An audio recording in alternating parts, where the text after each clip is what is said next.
एक बार फिर से आपका प्रवीण कहानी क्लब में स्वागत है दोस्तों। आज की कहानी एक ऐसे लड़के की होने वाली है जिसे भूत प्रेत पर बिल्कुल भरोसा नहीं है, वो इसे सिर्फ भ्रम मानता है। दोस्तों आज की स्टोरी ज्यादा पुरानी नहीं है। एक दिन एक लड़का जो कंपनी में काम किया करता था, उसे किसी भी भूत प्रेत पर कोई विश्वास नहीं था, वो इसे बस दिमाग का भ्रम मानता था। एक दिन उसके कंपनी में कुछ काम बढ़ गया था, जिसके कारण उसे घर आने में देर हो गई। वह ऑफिस से देर रात को निकला। वह अपने बाइक से था। कुछ दूर चलने के बाद उसकी बाइक खराब हो गई। वह अपने बाइक को पैदल ही लेकर चल दिया। कुछ दूर चलने के बाद उसे एक बस स्टॉप दिखा। वहाँ कुछ देर रुक गया। उसके पास एक साधु आकर बैठ गया। साधु अपने पास एक बीड़ी रखा हुआ था। वो अजीब तरीके से उसे पी रहा था। उस लड़के की एक बुरी आदत थी कि वो किसी से भी बात करना शुरू कर देता था। वह इस साधु से भी बात करने लगा। बात में इस लड़के ने कहा, बाबा मैं किसी भी भूत प्रेत को नहीं मानता हूँ, बस ये सब झूठी बातें हैं। साधु ने कहा, भले ही तुम भूत प्रेत को मानो या फिर ना मानो, लेकिन तुम ये ना कहो कि भूत प्रेत नहीं होते हैं।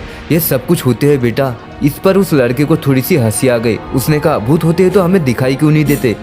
क्या आप मुझे अभी कोई भूत दिखा सकते हो? साधु को लगा कि इसे अब जरूर भूत दिखाना होगा। साधु ने लड़के को शमशान घाट की ओर चलने को कहा। फिर क्या, दोनों शमशान घाट की ओर चल दिए। रास्ते में उस लड़के को थोड़ा डर लगने लगा, फिर भी वह अपने डर को कम करके आगे बढ़ते जा रहा था।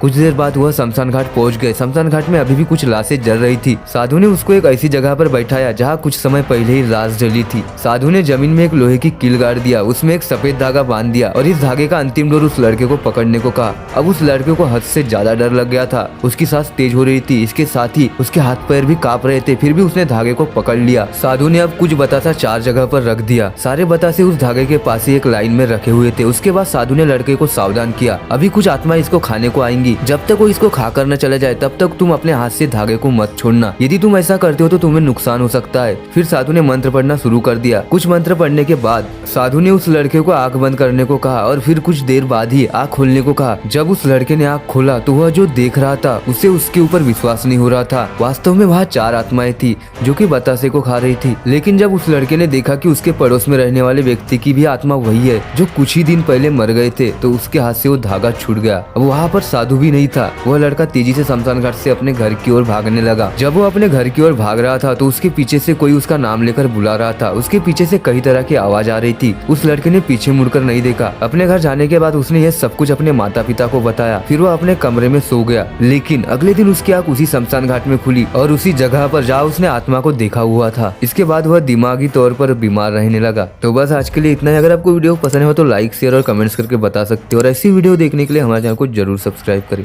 तो चलिए मिलते हैं अगली स्टोरी में।